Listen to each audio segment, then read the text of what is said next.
What's up everyone, Adam from FWCI Collector's Edition, and today I'm gonna try and wrap my head around what is going on with the stock for WWE action figures in Australia at the moment. It has been an absolute chaotic last couple of months. Before we get into it, if you want to win yourself a Thanos and Psylocke Marvel Legends 2-pack, hit the subscribe button and leave a comment with the hashtag #GiveMePsylocke and I will put you in the draw once we hit 1,000 subscribers, which will be coming very soon. So if you're watching this, I assume you're Australian and you have an interest in our retail market.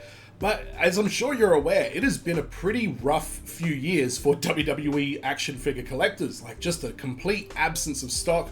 We weren't getting any of the Monday Night Wars, we weren't getting any of the Legends series, we weren't getting most of the Elite series, we weren't getting any Ultimates. There was just so much, other than the basic line, basically we didn't get anything else on a regular basis. And for some reason, I'm guessing TKO has got a different kind of merchandising distribution mentality or arrangement with somebody, because Australia has just started getting everything. We got Legend Series figures coming out the arse. We have got multi-packs like the Hall of Champions. Piper's Pit is showing up in our shores soon, which is something that I never thought I would have seen. Ultimate editions, like, it has just been an absolute buffet of WWE figures. And I was getting to the point where I was like, okay, I'm going to try and, focus a bit more on Marvel Legends. And then out of nowhere, Mattel goes on this unprecedented, undefeated streak of just putting out absolute banger after banger after banger. Like, things that have been on people's grail lists for years are getting re-released and are showing up on the shelves here. So it's a really exciting time in Australia to be collecting these figures. And then on top of that, you've got these online retailers that can, get you stuff. Ringside is obviously an option, even though their postage is pretty full on. Rob's Wrestling Collectibles, or Wrestling Collectible Store, I think it's called, on Facebook, is a great place to get rare figures and stuff that, previously we weren't seeing on shelves at all. But even beyond that, into like Ringside exclusives and Mattel creations and stuff like that.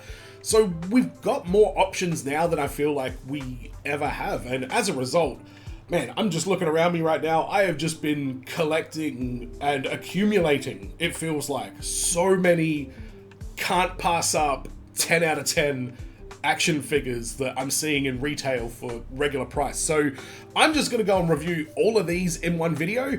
I've also got a Kurt Angle Ultimate Edition to unbox, and I'll also be unboxing the Rhea Ripley brand new one from Ringside Collectibles. I'm not sure what line that's from. The good new Rhea. I've got one, and I will be unboxing it at the end of this video. But let's do all this housekeeping first, because I got a lot of stuff that I just want to quickly do a review of and share my thoughts on. So I picked up the Ultimate Edition Undertaker from Amazon recently. This was, I think, $60, which is about the regular price for Amazon. And this is fantastic. I've got the old Undertaker Ultimate Edition and it doesn't pose well. There's something off about the balancing of it. Very hard to get it in most kind of dynamic poses. But this one here just looks tremendous and it's nice and tight. The purple on the black is obviously a huge appeal for me because I like vibrant figures, and one of the downsides to the Undertaker is his attire is always very much black on black, so I like the purple on black. And obviously he's got the Phantom of the Opera mask on two of the heads, and he comes with a loose mask and an unmasked face as well. All of those heads look great with this hat on, doing this pose that I've got right here with the putting on of the hat. He also comes with some pretty nice soft goods accessories. He comes with the tie that obviously Undertaker was rocking back in the day, and this very, very nice soft goods trench coat. I feel like I need to maybe iron this or wrap it around something and just get a little bit of the stiffness out of it. It's quite a stiff material, but it certainly suits the Undertaker, and I'm sure you've been seeing it in the photos as well. I'm very glad that I picked up Paul Bearer 12 months ago, I think, when he was in retail as well. I bought him knowing that one day I would buy the perfect Undertaker, and I think I have. So this next one I immediately used for kit bashing purposes, and I'm pretty happy with how this sort of turned out. So I'm talking about the Mr. Backlund Build-A-Figure Wave Stone Cold Steve Austin with the white baseball jacket, baseball shirt, whatever you want to call it. I kind of love it. I don't really remember Austin wearing that. I've seen photos of him wearing it, but I haven't gone out of my way to look at the actual the clip or anything that he wore it, because I'm pretty sure it was a one-off. But the Kit Bash recipe of this is the soft goods shorts that came with the Ultimate Edition Stone Cold, and the body this is on is actually the recent one that came with the other baseball shirt for Austin. This one here. So it's that body, that's where it's got the watch and everything like that. The microphone, I think the microphone comes with the X-Pac Builder figure that came with the China figure that we'll look at in a moment. But Austin's really, really hard to try and narrow down. What is your favorite Stone Cold Steve Austin? I mean, they're all so similar, but they're also very different at the same time as well. Personally, for me, if we ever got like a proper Ultimate Edition Invasion Stone Cold Steve Austin, I think I would be pretty satisfied with that. I think Invasion Austin is maybe my favorite. I just have a lot of nostalgia for that period in time. But the body for this Stone Cold actually ended up going on to the Disciple, which I have the head and the torso for, and that was it. Give him a bunch of accessories. He's got his NWO jacket on. I don't think the blue jeans really make much of a difference. I can see the Disciple wearing jeans. Everybody wore fucking jeans back then. But originally I was using the Roddy Piper They Live body for the Disciple, and it definitely wasn't big enough. But now I've kit bashed that to be an ECW version of Terry Funk instead. So this Austin figure just triggered a whole bunch of kit bashing options for me, and I'm very happy with how it turned out. So speaking of the X-Pac Builder figure wave, this is the China from that one with the Intercontinental Championship. I was a fan of China back in the day. I mean, I was the age for it, and you know, she was all over everything. But this is a bloody good figure. Like, I love the likeness on it. The fact it comes with the IC title actually does mean something to me, because I was a huge fan of her being in the mix for the Intercontinental Championship.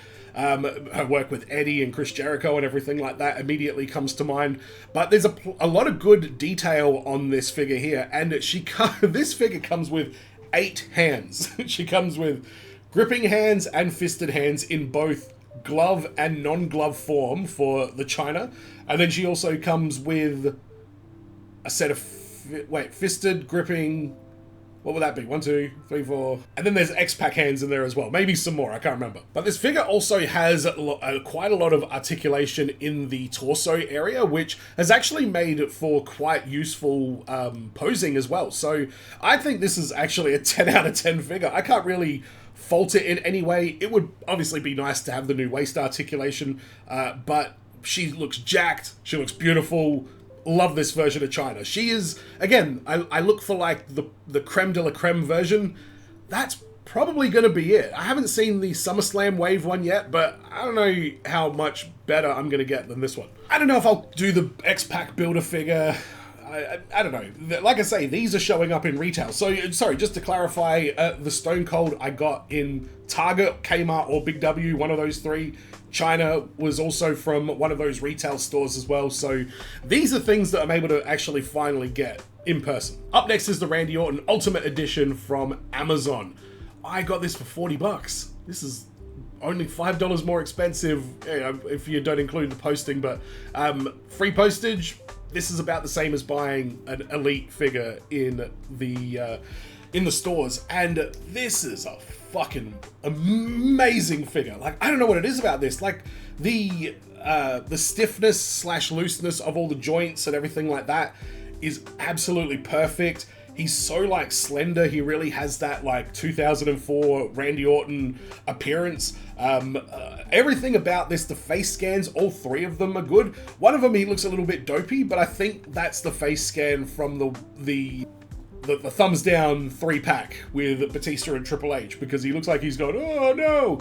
But it's also just a good, you know, non-posing facial expression. Like, it's some kind of like, you know, candid expression. So he comes with the Randy Orton hands and obviously the fist and the gripping hands. He comes with an Intercontinental Championship belt, which I have got a ton of lately. I think I've got like 4 of them in the last week. So that's something to behold, which I'm fine with because it's my favorite title belt. In fact, you can see it up there with Roddy the Piper. And he also comes with a Legacy soft goods shirt as well, which it looks fine. It's one of the slender ones, but this figure is so slender that I don't think the shirt actually really looks that good on it. That shirt would look fantastic on any Triple H or Batista figure or Ric Flair figure that you have. But the Randy Orton Ultimate is a little bit too accurate to his body size, and it does make him a little bit slim for even the slim fit shirts that they gave with the figure, which is no big deal because I wasn't planning on posing it with the shirt anyway. He obviously looks great with any championship belt, and for me, this is the prime Randy. Like, I know he had a long career after this, but in my opinion, this is the Randy Orton that I will see in my head when I think Randy Orton. So happy to get this. This is such a, again, I'm not impulse buying at this point. These are figures that when I saw them announced, I was like, oh, if I can get that in some kind of reasonable price, I will definitely get it. And they're just all available at reasonable prices. So what the fuck do I do? How do I say no to this? Lord, teach me how to say no to this. All right, now Kurt Angle, which I picked up from Mr. Toy's Toy World for $65. They've tacked $5 on, but I think I might have jumped the gun as well because I had a look at another Mr. Toys right afterwards, and they had like 10 of these on the shelf.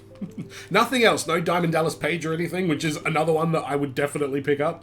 But thank God they didn't have DDP as well, because I would have come home with 2 Ultimate Editions with another one sitting at the door. But this is Kurt Angle from like 2000. This is going into WrestleMania 2000 when he was the Euro-Continental Champion. And one of my favorite WrestleMania, not even necessarily the match, just the stipulation of 2 falls, each for a different title, and then the champion ended up losing both without ever getting pinned once. I think that was a really good way to kind of not kill Angle's momentum while also like really transitioning into a new part of his story. So it was good. I enjoyed it. All right, so what does he come with? He comes with some big open hands like that are used for like beer cans. So I don't know if that's for milk cartons maybe. Is this a way of like retroactively improving the Milkomania set or something like that? He comes with a couple of pointing hands, C-grip hands, and fists as well. Whoops, China, you fell down. And he comes with about 400,000 zip ties. Force it out. How do you do it with the zip ties? Do you meticulously snip them, or do you just grab it like a savage and go, ah? Oh, all right. Immediately, oh, that's a real shame. Immediately, I notice a big old paint spot on the crotch of Kurt Angle. That really, really sucks, because that is very, very visible. I guess if he's going to have one of the belts on, you know what, it's... God damn it. Even if you put the belt on, it's still, you can see it. God damn it. Angle, you've got a hole in your tights and everybody can see your junk. Now, in terms of QC with the WWE figures, I think I've had a pretty good run. I mean, other than this one that I'm looking at right here, but it's probably one of the first figures in a while that I've noticed right out of the box some kind of paint imperfection.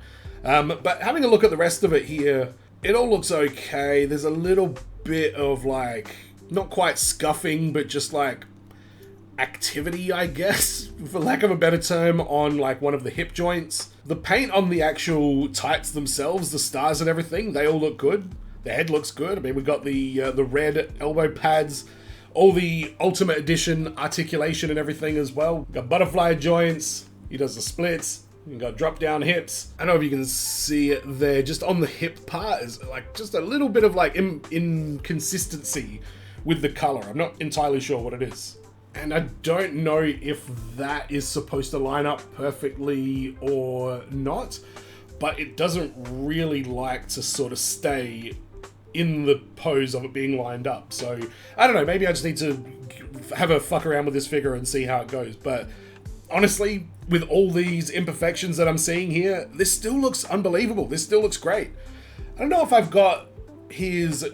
I don't know. What do you think? The knee pads that I've got there, they both come around the same side and then they both disappear on the same side. I feel like, shouldn't that be more of a symmetrical design more so than like both coming from the left kind of thing? So I don't know if I got the right... There's a lot of things I'm immediately noticing out of this. And everything else, Orton, Undertaker, everything else, absolutely no problems at all, but this angle is a little bit funny. So have a look at the head scans. The smiling one looks especially good. The stoic one, isn't too bad. It's not too bad. I mean, this is certainly a haircut that you could set your watch to, I'll tell you that much. And the screaming angle, I don't know, I don't think he's got enough intensity in his scream there. It just looks like he's going, hey, buddy, across the road, what are you doing? So yeah, they didn't do a great job with this, but it's such an iconic Kurt Angle look that something I'm still happy with the purchase somehow. And I don't know if these things are better on other figures if I just got one that's a little bit, yeah, but either way, like I say, I think this is still top tier. Honestly, I think the smiling face sculpt is probably going to be the way to go. Did I hear somewhere that Matt Cardona doesn't know how to apply a championship belt to his action figures? Or did I just dream that and imagine it? Surely that I didn't hear that for real. I am looking forward to the day when there's a Kurt Angle figure with notoriously bad hinges on the neck or something, and everybody's making the joke about his broken freaking neck. I mean, I'll probably remove these gold medals because they just suck. Like, they look so bad. I don't know if I can try and get one of them to, like, look good around his neck or not. But that is your Euro Continental Champion. These pointer fingers are great for him. Like, it just really gives me like over-the-top, overzealous Kurt Angle vibes with how he would do his entrance and everything like that. But yeah, I'm happy with this. Even though there's a whole bunch of faults with it, as a figure, it's really, really good.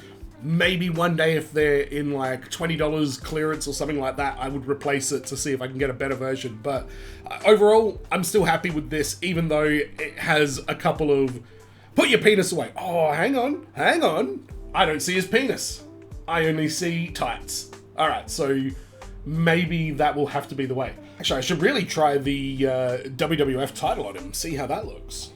You know what? I've never liked that Stone Cold blue title, but somehow that actually kind of pops on Kurt Angle. And it covers up his dick hole as well. I think I'm going to have a lot of fun doing figure photography with the Kurt Angle Ultimate Edition. But now the part of the video that you're all waiting for.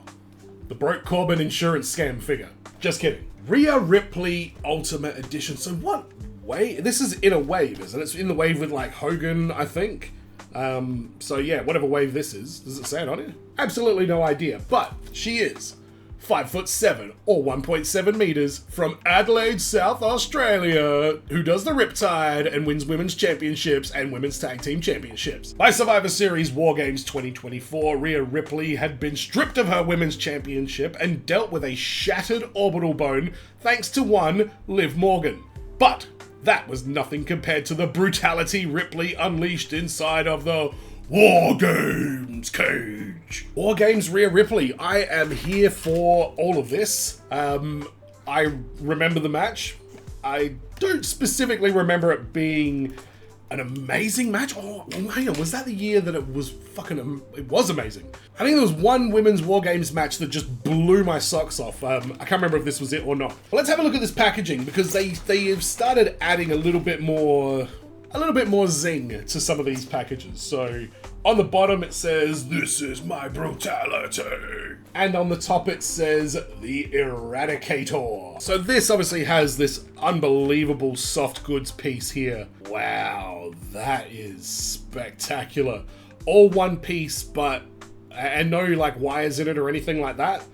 I can't wait to see how this looks. So first thing, not that we need more Rhea Ripley, like, you know, devil horn hands, but I want to see some different hands. Give me like an open Rhea hand or just something other than the fist and the C grip. I think Mattel needs to start really thinking about that. If you've got a wrestler that's got unique hands like Rhea's does with the tattoos and everything like that, then I think they need to get a little bit more creative of how to not just keep pumping out the exact same pieces.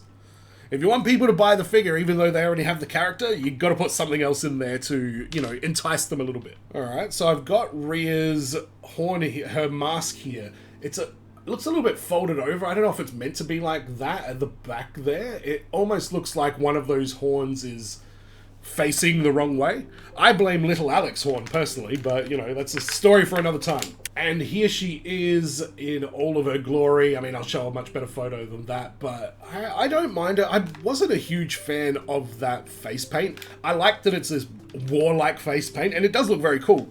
But it's, you know what, it's not even that I'm not a fan of the face paint. I just want a screaming head sculpt with a Rhea Ripley figure. dying for it. I really want to see something that's got a lot more energy in her expression, because the smirk and the slightly toothy smirk, we saw that in the last Ultimate Edition, and this one feels very samey same. She's had 2 Ultimate Editions that didn't come with a great deal of accessories, which is a little bit worrying.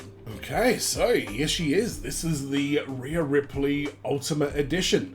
I'm a little bit on the fence about this. I didn't realize that the color scheme on this was so brown. Was it that brown at the actual thing? Because this looks more like a bronzy browny kind of color more than it looks like a deep like red or crimson or even a maroon. Yeah, this color is all off. It should be a way more saturated red tone, and this just looks like brown. It just looks like a brown and black figure. Black hair, like, you know, tan colored brownish skin, brown lips, brown things on the suit, brownish kind of tattoos because they've got that more realistic looking tattoo style now. A different shade of brown again for where the fishnets are, black on the boots, like, and then you've just got a little bit of white on the bra on the front and on the back as well. Have a look at this here. This looks a lot more red. See, this looks a bit more the shade that it should have been, but this shade should be matched on the action figure, and it definitely is not. So just looking at the articulation on this, obviously we've seen these female Ultimate Editions now that come with the butterfly joints. You know, I love seeing that, especially on Rhea.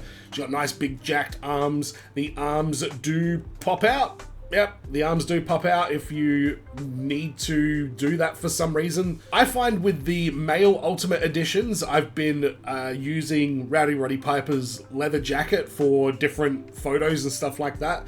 So it is a pretty, it's a pretty lavish feature to just be able to swap the entire arm of your wrestling figure. That's something that Marvel Legends haven't even really got into. So it's got the pop down hips. I do like that they've got the straps, the garter straps around her thighs is now molded and painted on. I think that's definitely the way to go moving forward. Instead of having the secondary like loose pieces. The legs on these aren't too stiff or anything like that. No huge complaints with the legs. The ankles actually feel pretty good as well. I know these are a new boot design as well compared to the last one. So let's talk about this waist, because she does have the new waist tech, but mine does this. It's like rare. So I don't know if that means the waist pops out as well. That sounds like it's supposed to happen. So there you go. There's her ball joint in her crotch. Alright, so this is the Tiffany Stratton Ultimate Edition, which, great figure, and is in abundance in retail here as well. So if you just want to treat yourself to a really, really good female wrestling figure, Tiffy Strats is your best bet. I honestly want to get 2 of them so I can make, like, Ultimate Edition iconics. I'm this close to considering making that purchase. Oh, it's bad. As I look at all of this, I think the pegs might be slightly different sizes though, because when I'm trying to put this on there, you can kind of get it to sit. Actually, no, you can't, not at all. Doesn't seem to be working much. So I think they are different, they're going to be different sizes. Let me just try the other one. Yeah, so that one pops in, but it's certainly not a great sort of fit. But, you know what, I'm loving that Mattel are doing this now, because kit bashing and stuff like that is, you know, I think probably one of the top 3 like appeals of action figures for loose collectors and stuff. So, you know, I'm glad that they're leaning into that and they're giving us more options. I think that is correct for the horns. They do kind of hold into her hair quite well like that. But her eyes are so dark because it's like, I don't know, it's like this very, she's got like the cat's eyes in there, and then there's like a lot of black paint just kind of smeared right across her eyes, and it gets a little bit lost, I think. We'll quickly point out the elbow on this is pretty loose, actually. Not great to see that. But the legs are okay and the waist is okay, which is, you know, important. Alright, so just popping this robe on her now. Hopefully once this is on, it really sort of brings it to life a little bit more, I hope. Because the brown on brown on brown on brown on black on brown on brown on black, just aesthetically not doing it for me. Okay, so my cloak is a little bit kind of caught around one side, so just keep an eye out when you're doing it to make sure you don't have the cloak sort of folded over too much on one side. I think I've got it. I mean, this might be operator error, but it does sit a little bit strange with these the chains on the back. They do seem to sort of like squish it down. That might be by design, maybe, to give it more of a downwards kind of appearance. Woo! Yeah, I mean, I think I'm gonna find a place on the shelf for this. Oh wow, that really does bring it to life, doesn't it? I'm still shocked at why the color palette on the bra in the lower section is brown and not red. It looks terrible, but there's just enough of that red in the hood to sort of, and the mask obviously makes a huge difference as well. That looks fantastic, exactly like that. So here is just a comparison between the new Rhea Ultimate and the previous Rhea Ultimate. This one actually has a head swap as well. But in terms of like the actual final appearance of it, wow. I don't know. I don't think I've ever seen a WWE figure that is enhanced as much by the soft goods accessory as this one is. Still feel like I haven't got this jacket on exactly right, but man, I'm torn on this. I'm really torn. Love Rhea Ripley. She's from my hometown. The design is pretty good. The execution is not that great. The final product is fucking amazing. The arm is a little bit loose. Like there's something I can't really determine exactly how I feel about this, but I feel pretty good. I think I'm more confused than anything about why they chose that shade of brown for the clothing. Like, it's the exact same color as the horns. It's the exact same color. Don't hate this look for the head swap onto the old Rhea Ultimate, to be honest. I think that's, and it's probably just the long hair that really makes it look unique. But I don't mind that. I think it looks good. I'm not sure why, but the hood doesn't seem to want to go completely over her head. Once I did this head swap, I don't know, maybe something's a little bit caught up somewhere. But that's what the old Rhea, I don't know, this would be the elite Rhea face, looks like on the new body. Not bad. But this is absolute chaos. The amount of WWE figures that have come out that have just been knocking it out the park. Mattel is really stepping up their game. And that's great to see, considering they'll be taking over the DC Comics license later this year, I think. Yeah, later this year. So let's just quickly summarize all the shit that we did in this video here. The Legend Series Stone Cold Steve Austin was great for kit bashing across a whole bunch of different figures. Randy Orton from Amazon is maybe, I don't want to say it's the best Ultimate Edition because it is also very simple. He doesn't have very complicated attire or anything like that. But in terms of just straight up being able to identify who that is and the era that it represents and everything like that, might be the best Ultimate Edition that I've ever seen. I'm just going to go ahead and say it. And I'm not even a Randy Orton fan. That figure is just something very special. We got the new Elite China, which just looks perfect. The Kurt Angle, which, despite its potentially, you know, avoidable flaws, apparently it's still a 10 out of 10 figure. I was shocked to learn that. And then we opened the Rhea Ripley Ultimate Edition as well. And again, I really can't articulate whether I'm okay with that figure or not. The final product looks so good. And at the end of the day, isn't that all that matters? But it shouldn't do, because I'd really like to do some figure photography, and I just don't like the colors that they've given us on that figure. Like, am I crazy? Am I crazy? Yeah, it looks red there. Looks red there. Looks red there. Well, that one. Yeah, it looks red. A bizarre and rare miss from Mattel on that one. But let me know in the comments, what are your thoughts on all of, and the Undertaker as well. I got the best Undertaker figure I've ever seen in my life this week as well. Forgot to mention that. Let me know in the comments what your favorite of all of these are. Don't forget to subscribe if you haven't already. And don't forget, hashtag give me Psylocke in the comments. Make sure you subscribed, and I will put you in the draw to win the Thanos and Psylocke 2-pack from Marvel Legends. And as always, everyone, be well, stay safe, look after your figs, ta-ta, and farewell.